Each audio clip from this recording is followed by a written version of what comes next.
All right, we are ready to go. All right, folks, welcome to the Sports Kings NFL Weekly Prediction Show. I'm your host, MeanGene, the Sports Machine. And look here, we always have fun this time of the year. It's the preseason, almost preseason. Let me back it up. It's training camps, then preseason, then we're going to have the regular season. And so we always working out the kinks ourselves. So it's always fun stuff. Okay, so anyway, all right, look, it won't be long before the start of the NFL season, actually 50 days from today. And I know you might be asking out there, well, what the hell are we going to do for 50 days? We're going to talk about this. We're going to talk about this, of course. And me and my great friend, he's a regular on the Sports King show. You're going to hear his opinions all throughout the 2026 NFL season. He's the senior writer for CBSSports.com. Byran DeArdo. What's up, Brian? Oh, I'm good, Gene. It's always good to be on with you. And finally, we're getting close to football season. I cannot believe, some off seasons go by fast. This one has been agonizingly slow. So I'm very ready to get back to football. Now, ask me that in November. I may have a different answer for you. But right now, I'm ready to go. I know, because you know what? The last time me and you talked, I was in Carlsbad, California, looking at the ocean, and we broke down Super Bowl 62. Remember that? Wow. Yeah, I can't believe it's been that long. I can vaguely remember it. That means two things. My memory is going, which is not good, and it's been too long. So I'm happy to be on with you for sure. Hey, absolutely. Glad to have you. So look here, okay, I'll tell you what. So later on tonight on the Sports Kings, we're going to pick our contenders, pretenders, low expectation teams heading into 2026. Okay, so I'm not going to share mine today or right now anyway. I will do it later on tonight. But we know you are strapped for time, so we're glad to have you on to talk about this. So we definitely want to get who you think are going to fit into those categories as we get ready for 2026. So you ready? I'm ready to roll. Yes, sir. All right. So look here. Let's have fun here. Let's just start with the low expectation teams. These are the teams that just want to show some sort of improvement from 2025. Okay. I mean, there's a whole bunch of them, but I can't wait to hear what yours are. Well, you know me, I like to go off script a lot. So I'm gonna call an audible immediately, kill or whatever the signal is. I actually wrote down another category called sleepers, and it's only two teams. Two teams. I'm big on the Saints. I love Tyler Shuck, if that's how you say his name. Yes. I love, their coach and Kellen Moore, what they did that first year. They started off horrifically. Were they like 1-9 or something like that? They started really bad, but I really love how they easily could have let that season get away from them, and they didn't. And they clawed, and they finished, I think, with 6 wins. And Shuck really showed a lot of promise last year. And, they added a lot of young faces to that team. Travis Etienne was one of the really good guys they got in free agency. I like their draft. And they still did keep, Alvin Kamara. Maybe from a leadership standpoint, that's good. And Cameron Jordan. So they kept some of the stalwarts of that team. And they've really started Shuck with some good young talent. And that's the most winnable division in the NFL. So I really, really like the Saints' chances this year. I'm not going to say a Super Bowl, but I certainly think they can compete for a division title and maybe obviously get into the playoffs with the division title. The other team is the Vikings. I find it really surprising that there's not more talk about Kyler Murray and him going there. I know that he, the end of his time in Arizona wasn't great, but when he was healthy, he still put up really good numbers. And if he's, right. And again, Kevin O'Connell got a great season out of Sam Darnold, which kind of set up him and success in Seattle. And then even last year with them, I mean, they had a slide during the season, could have easily finished with a bad record, and they finished over 500 with really horrible quarterback play. So, Kevin O'Connell is one of the best coaches in the league. I know they're in a tough division, but those are my two sleepers, especially New Orleans. I don't gamble, but if I did, I put some money on them, maybe winning that division and making the playoffs. Whatever their over-under is set at, take the over, because I think they're going to be a really good team this year, relatively speaking. So you talked about some of the... I tell you what here, interesting. I love the category, and definitely will share it with the fellas tonight. But, and it's funny that you mentioned these guys as sleepers. I can tell you, and I've looked at a lot of different media outlets and projections, and a lot of people have New Orleans kind of way up there, not even that much as a sleeper, especially if they win the NFC South. Interesting, because a lot of my colleagues, I'll throw that out there, and they're just like, "What are you talking about?" Like I just feel like a lot, but maybe so. Maybe people outside of my little group of guys I talk to in the media are giving them more attention than we are. But yeah, I'm a big fan of them. And again, not the Vikings. I'm not as high on, but just to me, I think O'Connell has gotten should get the benefit of the doubt when you look at what he's done with quarterbacks that aren't elite guys, quote unquote. And we now know that Sam Darnold is a very good quarterback, but he got a great year out of him. Even with Carson Wentz last year, before Wentz got hurt, they were doing some good things with him. And he was having a short, little career resurgence there. And I just think with Kyler Murray, I think it's still a little bit too premature to ride him off. I think, I want to see what he can do with a more stable franchise. He's going to get that chance in Arizona or Minnesota. Okay. All right. So we got your sleepers. Let's talk about these teams that, they're probably going to be better than 3-14, maybe not. But who are those low expectation teams going into 2026? Well, I mentioned Arizona just now, and I'm going to throw them back in. Arizona's very low expectations. Even now, it doesn't seem like they've got a stable situation at quarterback with Jacoby Brissett, who, he's productive when he's healthy, but I don't think anybody's going into any season with high expectations if he's your starter. And then the Dolphins, with a new regime change, Malik Willis. Again, we saw promising things from him last year, but it's such a small sample size. And they've obviously, no more Tyreek Hill, and they've reshuffled some things there. So, and they're in a tough division, right, with Denver and Buffalo. So there's no really any expectations there.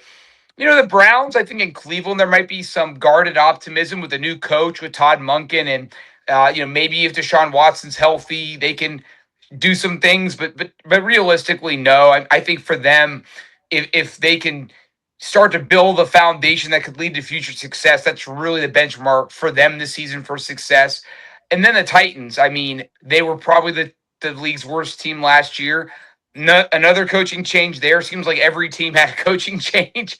But I think when I look at those four teams, the Titans are probably the team I'm most optimistic about. I think Robert Saleh is a good coach. Brian Daboll, I think, is a very good coordinator. I think, their quarterback is young, but I think he's got a lot of upside. Cam Ward took a lot of sacks last year and still, kept coming back, kept showing up every week, and took it on the chin. And I think there could be some good things for them this year, albeit not crazy, 9 or 10 wins, but I think that they're going to show a lot of promise this season. Okay. All right. I can buy that. I definitely understand the coaching change. That's usually I'm big on consistency, and I think later on this evening, we'll be talking more about the consistency, especially at the head coach and the QB. Man, those things are priceless in the NFL. So I agree with you on that. So, all right, let's talk about these smoke and mirrors here. Let's talk about these teams. These are the pretenders. They appear like they're going to be something, but they just may not be who we think they are. If I was to steal something from Dennis Green. Right. Yes. My old buddy. Great coach too. Guys like that. It's a shame that they couldn't get over the hump. He had that one season, I'm sure you remember, 15-1 in 98. Definitely. Couldn't get it done. But I Patriots I'm going to start with. Wow. Patriots. They, to me, let's just be honest. They if they were in if Bo Nix is healthy, they're not going to the Super Bowl. They barely beat the Broncos with a quarterback whose name I don't even remember at this point. Was it Stidham? I don't even know who it was. Was it Stidham? We had a snow blizzard that day, so I was in between shoveling with and watching the game. It was a day. It was an absolute day. But I think they're a pretender. They're a very good pretender. They're very good, but I saw May, get just crushed by Seattle's defense in that Super Bowl, and I think they've made some changes to their offensive line. But I think you're so right, Gene. NFL's about continuity. It's about a good head coach, a good quarterback. But beyond that, you got to have the supporting cast to complement those guys. And I don't think New England has that, especially that offensive line. I know they've made changes to get that offensive line better, but I don't know if you can make those kind of wholesale changes in one off season. They also play in a tough division.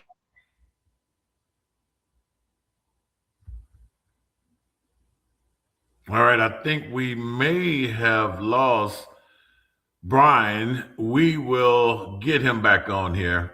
Sorry about that. But anyway, we're talking about the pretenders right now, and Brian is definitely making the case for the New England Patriots. We'll wait for Brian to come back on here. So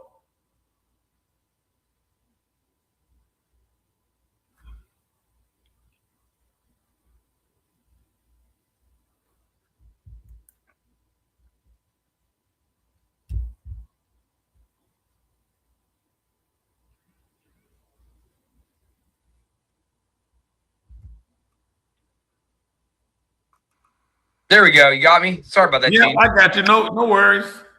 Okay, well, it looks like my other guy's still there, even though I'm not there anymore. No, I had a call come in 2026, apparently you can't get an incoming call and still do camera work anymore. So Yeah, amazing.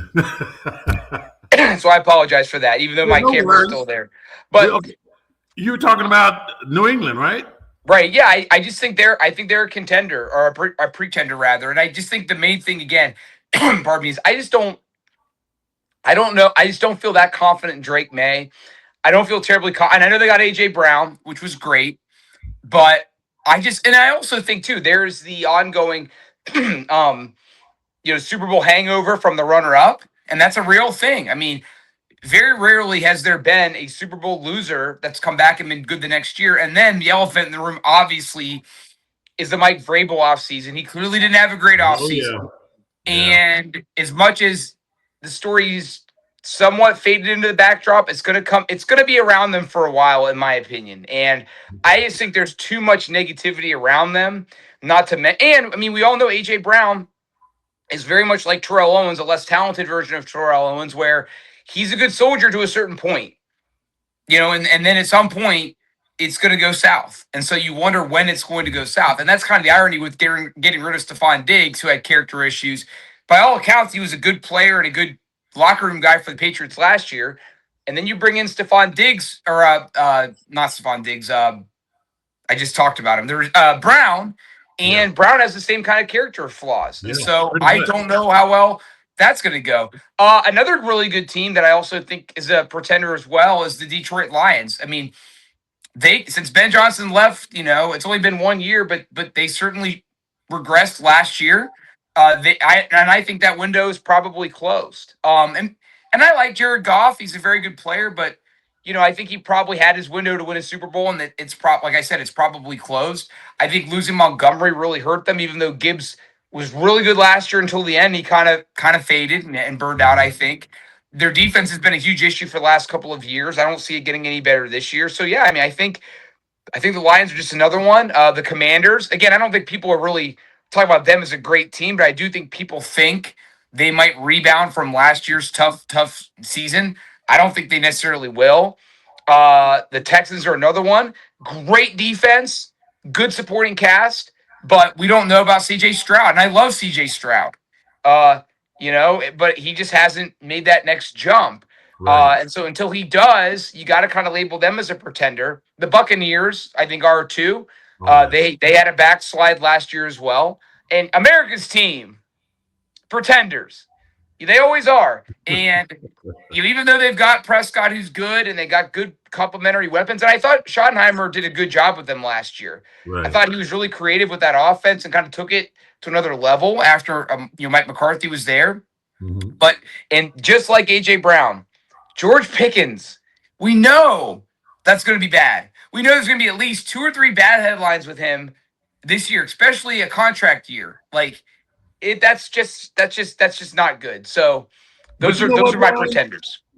Okay, I want to say about the Cowboys now. Look, okay, so most of us Cowboy haters, we look forward to saying that they are not going to be relevant, but one of these years they're going to prove us wrong. And I don't know if it's going to be this year, But I will say in the George Pickens contract situation, look, I thought it was very wise for him and his agent to accept the franchise tag. And it looked like, I mean, look, when you go from, what was it, 3 million, 4 million to 27 million, I mean, who the hell can argue with that? But I don't know. I think the Cowboys might surprise this year. Maybe, yeah. I mean, I wouldn't totally rule it out. Because yeah, I mean, like I said, I like Schottenheimer, and I think the other thing too is it's a very, very winnable division. I mean, the Giants. Yeah. I mean, they're another team that I would throw in the low expectation tier as well. I actually had them as a pretender, but again, I don't think anybody's. I think Jackson Dart gets Giant fans excited, but I think as far as the media landscape, people aren't taking them very seriously, rightfully so. Even with John Harbaugh there, I do think it's a very winnable division. I mean, you know, Washington. I think they're closer to the team they were. We'll just see. I mean, last year they absolutely regressed, and you know, if Daniels is healthy, I think that they could be competitive again. I just don't love the supporting cast around him. I know the receiving core has gotten better. The running game still there concerns me. They don't have a really good running game, and so I don't like that. And that defense has to get better. Now, I love Styles, who's from my area, so hopefully he can do well. But yeah, I mean, I'm with you. I mean, I think, you know, and Dallas has made some smart moves. I mean, even the Parkins trade, you know, initially, you know, it was kind of like, oh gosh, Jerry Jones just wanted to have his Herschel Walker trade. But it does kind of make sense from the standpoint that it allowed them to have a better defense from a depth perspective. And obviously Parkins got hurt in Green Bay. But yeah, I mean, potentially. Now, I guess you could label the Steelers as a pretender because but again, I don't think people consider them a Super Bowl team legitimately. I think they could, if healthy and everything goes right, they could maybe end their playoff win drought, but that would be the ceiling for this team. Right. I think the weird thing with the Steelers is they're oddly constructed. They've got a lot of young talent, but then they've got a 42-year-old Aaron Rodgers, a 37-year-old Cam Hayward, a 31 or 32-year-old Jalen Ramsey, 31, 32-year-old TJ Watt. It's just a weird group of, like older. I don't know. It's just, there's a lot of weird going on in Pittsburgh. I'll just say that. I agree with you there. So, all right. So we got your low expectations. We got your pretenders. Let's talk about the teams that have a pretty good chance of hosting that Lombardi Trophy in February 2027. Who are the contenders? Well, I got an asterisk for the real, like, legit Super Bowl guys and then the other contenders. I think there's like two tiers for me. So, like, the legit contenders are Seattle, obviously, the defending champs, even though they already are going to start off with some injuries. So they already have some challenges. The 49ers, who are in the same division.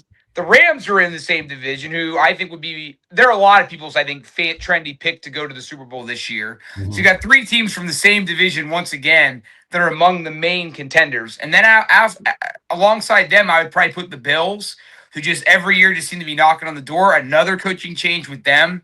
But I thought it was a necessary coaching change. And, you know, talent-wise, again, they're not a great team. There's other teams with more talent. But when you've got Josh Allen, you've got a chance, right? And I like their chances this year. I think the league getting rid of that extra bye week really hurt a lot of teams. They're one of those teams, especially last year. But when you look at the rest of the contenders that I have got, you know, the Ravens, they're one, obviously, another coaching change. So we'll see if that can help Lamar and company get over the hump. The Packers, even though since Jordan Love's really great first year, they've kind of regressed and they've got some questions at running back. The Chiefs, who had a bad year last year, but we all know their pedigree. The Chargers, you know, with Justin Herbert and McDaniel now at offensive coordinator, I think they could really be a sneaky good team this year. And then the Eagles, a team that won the Super Bowl 2 years ago, had a really tough go at it last year offensively. They fired their offensive coordinator, which they had to do. They should have done it midseason, but they didn't. I think they could have a resurgence this year. But the Bengals are another one. I mean, they're a team that when Joe Burrow's healthy and T. Higgins and Jamar Chase, which has been rare, they're an excellent team. And Chase Brown has proven me wrong.